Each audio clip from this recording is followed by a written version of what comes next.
Chapter 20 of Outwitting the Hun, My Escape from a German Prison Camp by Pat O'Brien.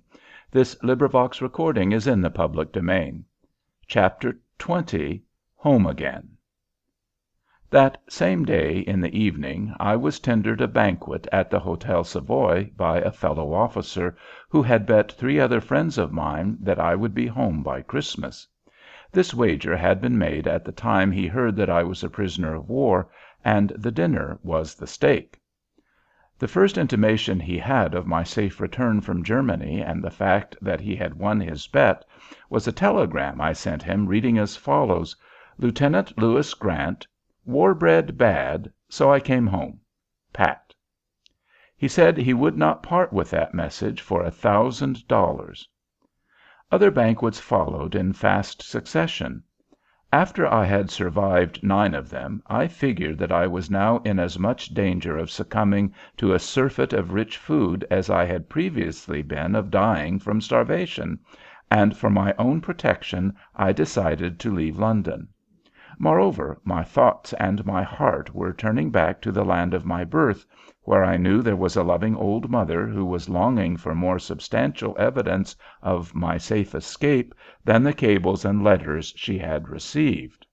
Strangely enough, on the boat which carried me across the Atlantic, I saw an R.F.C. man, Lieutenant Lascelles. I walked over to him, held out my hand, and said, "Hello." He looked at me steadily for at least a minute. "My friend, you certainly look like Pat O'Brien," he declared, "but I can't believe my eyes. Who are you?" I quickly convinced him that his eyes were still to be relied upon, and then he stared at me for another minute or 2, shaking his head dubiously.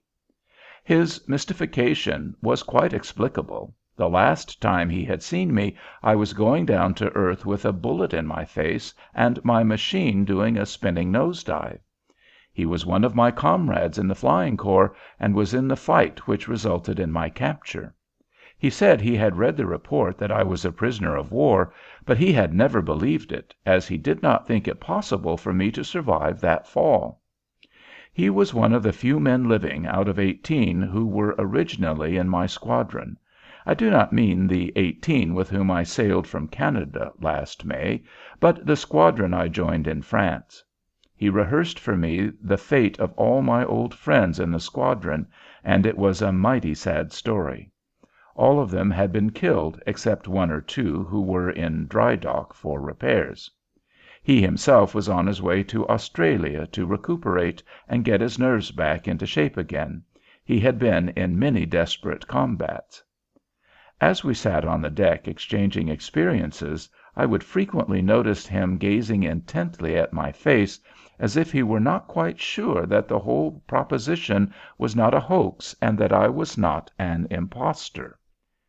Outside of this unexpected meeting, my trip across was uneventful. I arrived in St. John, New Brunswick, and eventually the little town of Momence, Illinois, on the Kankakee River. I have said that I was never so happy to arrive in a country as I was when I first set foot on Dutch soil. Now I'm afraid I shall have to take that statement back.